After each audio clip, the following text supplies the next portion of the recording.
Regreso a Grecia del 16 al 31 de mayo y me llevo conmigo un reducido grupo de amantes del arte.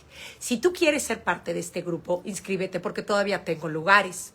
Iremos recorriendo el mundo helénico de la mano de la historia del arte. Y como naturalmente visitaremos el Partenón y el Museo de la Acrópolis, quiero tomar el maravilloso pretexto del viaje para hablar de la polémica que vemos día a día en los periódicos respecto a las piezas del Partenón que están en el British Museum. Y en este video quise enlistar las razones en pro y en contra de ambos lados del debate para que te formes una opinión informada al respecto. ¿A quién le pertenecen las esculturas del Partenón? En el British Museum de Londres hay una larga galería dedicada enteramente a las esculturas del Partenón. Y la galería fue específicamente diseñada para albergar estas esculturas que llegaron al Museo Británico a principios del siglo XIX. Lo que vemos en ellas son algunas de las piezas más veneradas de todo el arte occidental. Estas esculturas han sido vistas como el mejor ejemplo del momento cumbre del arte clásico. Este arte que durante cientos de años hemos anhelado poder volver a alcanzar, así como la arquitectura del edificio al que pertenece, el Partenón. Ahora, estas esculturas en Londres son piezas que se exhiben divorciadas del edificio para el que originalmente fueron realizadas. Y lo que pasa aquí es que estas obras eran parte integral del templo que aún existe en Atenas y es imposible separar su significado de su contexto original.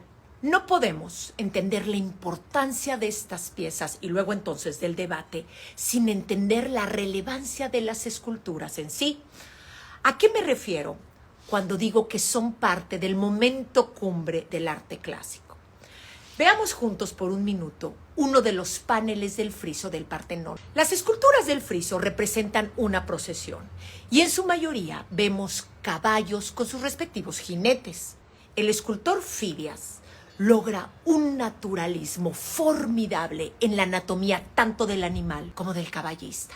El caballista que muestra su cuerpo desnudo, noble, musculoso.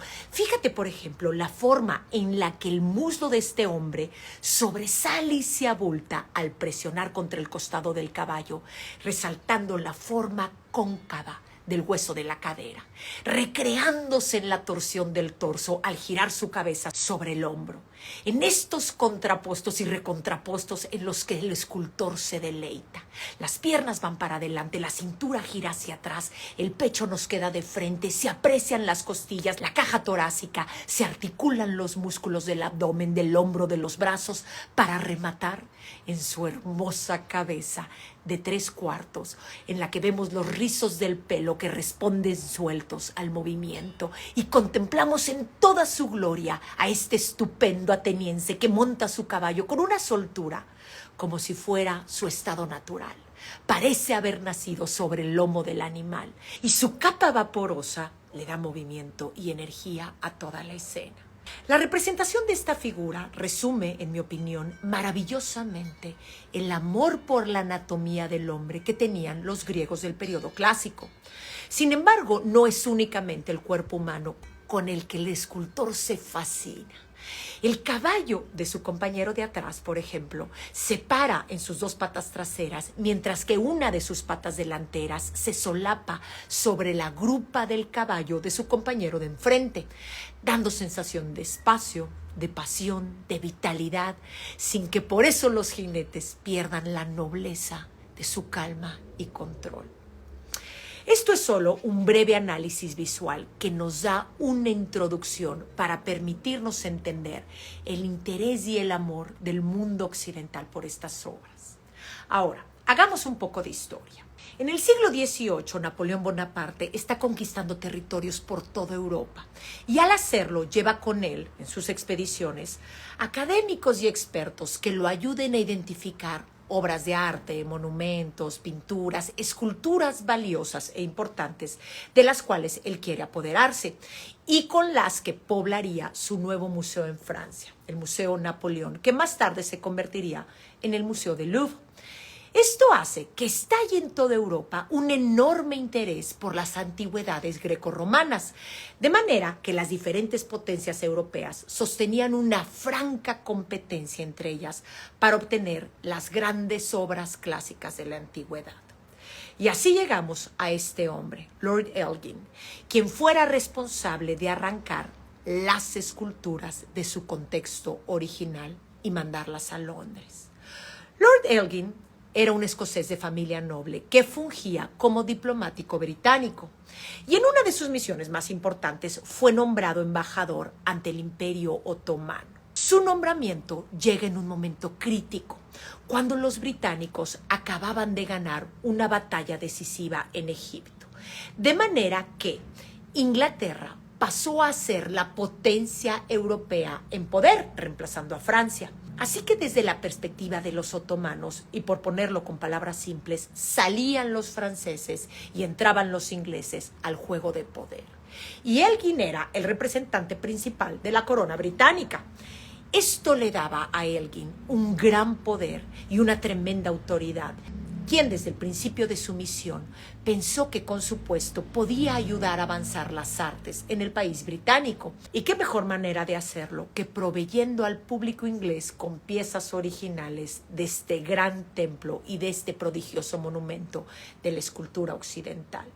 Al principio Elgin, hay que decirlo, tenía la intención de hacer únicamente copias, de crear moldes y pedirles a muy buenos artistas que dibujaran las piezas. Además, Elgin tenía razones personales para hacerlo, ya que quería decorar al estilo antiguo su nueva casona recién adquirida. Pero bueno, es verdad que había algo generoso en él. Buscaba educar, expandir el conocimiento y dar a conocer el arte clásico. Así pidió fondos a la corona para que lo ayudaran a financiar este esfuerzo artístico educacional. La corona, por supuesto, declinó su propuesta. Nada que deba sorprendernos en cuanto a la corona británica. Sin embargo, Elgin siguió adelante por su lado, financiando de su bolsillo los esfuerzos. Y así contrató un equipo de dibujantes, de artistas, de trabajadores que mandó a Atenas. Cuando este equipo llegó a lo que es hoy la capital de Grecia, quisieron realizar su trabajo, pero encontraron resistencia por parte de las autoridades otomanas locales. Así que mandaron una carta a Elgin, quien no residía en Atenas sino en Constantinopla, pidiéndole que les proporcionara un permiso que les permitiera realizar su trabajo en la Acrópolis. El primer permiso que se le otorgó no ha sobrevivido y del segundo solo tenemos una traducción. El permiso describe lo que los hombres de Elgin estaban permitidos hacer y dice: tienen permiso de dibujar, de hacer moldes, de levantar andamios, de excavar. Y al final tiene un pasaje crítico que lee lo siguiente, abro comillas: nadie debe entrometerse con su andamio o sus implementos. Nadie debe impedir que se lleven cualquier pieza de piedra con inscripciones o figuras, cierro comillas. Y esta última frase, un tanto ambigua, que no se entiende bien a qué se refiere, junto con algunos sobornos y engatusamientos, les da la oportunidad a Elgin y a sus hombres de extender la interpretación de esta autorización lo suficiente como para arrancar las esculturas de su lugar original, donde habían permanecido por más de 2000 años. Ahora, que quede bien claro, el acto de extraer estas piezas es necesariamente un acto de destrucción. Este hombre tuvo la frescura, esa es la palabra que yo voy a usar, ustedes usen la que mejor les parezca, la frescura de llevarse 75 metros de los 160 que componían el friso y se llevó 15 métopas de un total de 92 y 17 esculturas del hastial. Y esto es solo por hablar del Partenón, porque se llevó muchas otras obras de la Acrópolis, de los otros edificios. Ahora, ya afortunadamente estaba demasiado endeudado y terminó el proyecto y ofreció vender las esculturas al gobierno británico, porque ya no tenía otra opción. El simple hecho de tenerlas guardadas era muchísimo dinero. El gobierno británico reunió una comisión parlamentaria para investigar las circunstancias bajo las que se obtuvieron las obras y determinar su calidad. Y así hicieron un avalúo de las piezas. Finalmente el gobierno decidió que las piezas habían sido obtenidas legalmente y pagaron a Elgin 35,000 libras, menos de la mitad de lo que le había costado el proyecto. Ahora, también es verdad que desde el principio hubo voces en Inglaterra que criticaron fuertemente a Elgin por atreverse a arrancar las piezas del Partenón y sacarlas de Grecia, y la destrucción que el hecho irremediablemente causó. Muy pronto, después de la llegada de las obras de Fidias, escultor de las piezas, a Inglaterra, Grecia consigue la independencia del Imperio Otomano. Y estas esculturas del Partenón y la misma Acrópolis se convierten en símbolos de identidad nacional. E inmediatamente pidieron que se les devolviera. Así que, ¿dónde nos deja esta historia el día de hoy? Ahora, veamos los argumentos de un lado y del otro. Aquellos que se inclinan en pro del Museo Británico argumentan que las acciones de Elgin, número uno, fueron legales. Pero sus críticos sostienen que Elgin excedió su autoridad legal. Existe otro argumento que para muchos es muy convincente, que dice que aunque Elgin causó daño al edificio y a las mismas piezas al arrancarlas de la estructura, al final del día ayudó a preservar las piezas que, según ellos, se hubieran seguido dañando en donde estaban. Y es que antes de Elgin, lo cierto es que los franceses también se llevaron esculturas del Partenón. Así que tenemos no solamente a los franceses llevándose piezas, pero también turistas llevándose pedazos de piedra o comprándolas de los mismos locales que las vendían. En contra de este argumento, dicen que el mayor daño vino de Elgin y que muchas de las piezas estuvieron expuestas al agua del mar y que el Museo Británico no está libre de pecado cuando se trata de proteger las piezas del Partenón. Esto se refiere a la limpieza demasiado entusiasta que hizo el Museo de las Piezas a principios del siglo pasado, cuando ya las tenía en su poder. También hay voces que dicen que si estos mármoles fueran enviados de regreso a Grecia, pues tendría un efecto dominó. Y muchos de los objetos que se encuentran en los museos enciclopédicos de Europa Occidental, como el Louvre o en América el Met, el British Museum, deberían ser también entonces regresados a sus lugares de origen. El Estado griego ha construido un museo precioso y moderno, diseñado específicamente con la intención de albergar estos objetos, para tener finalmente la oportunidad de ver todas las esculturas del Partenón juntas.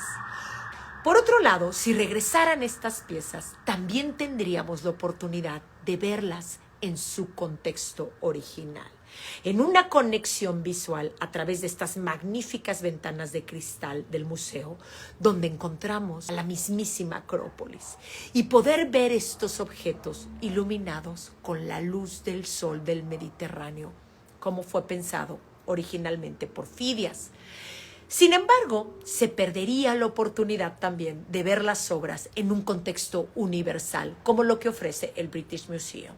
Y esto nos da la ocasión de comparar bajo un mismo techo estas piezas de la Grecia clásica con el arte asirio, el arte de los egipcios, el arte del Asia del Este, de África, y es indiscutible los beneficios que estas comparaciones nos traen. De alguna manera casi irónica, las colecciones del Museo Británico promueven la tolerancia y entendimiento entre culturas, y que podemos leer los objetos exhibidos en el Museo Británico como arte que pertenece a la humanidad entera, excepto que se encuentran en la capital del país británico, que fuera una de las potencias imperialistas dominantes hace no mucho y que cometiera actos de violencia contra sus colonias. Y mientras que los griegos argumentan que las esculturas son parte esencial de la identidad nacional de Grecia, hay quien dice que los atenienses de la antigüedad y los de hoy son completamente diferentes. El Partenón en especial es una situación diferente y se distingue por ser una edificación importante, no únicamente para los griegos, sino que es inmensamente importante para la cultura americana, por ejemplo, para los británicos, para la cultura francesa y para la cultura del occidente en general. Lo que los atenienses de la antigüedad hicieron en el siglo V a.C. ha tenido un impacto en la sociedad de hoy y universalmente hemos abrazado esa cultura. El debate que envuelve los mármoles de Elgin nos fuerza a enfrentar la incontestable pregunta de quién puede y quién debe ser dueño de este monumento. ¿Puede un mismo monumento ser al mismo tiempo símbolo de carácter de una nación, así como de la cultura del mundo? ¿Cómo podemos reconciliar el significado universal de estas esculturas, el significado que nosotros mismos les hemos otorgado a estas piezas que representan la democracia y la nobleza del ser humano? ¿Cómo encontramos el equilibrio de esta idea de que fueron, de hecho, los griegos los que dieron al mundo este increíble aporte a la cultura occidental? Vente conmigo a Grecia y sigamos hablando de estos temas.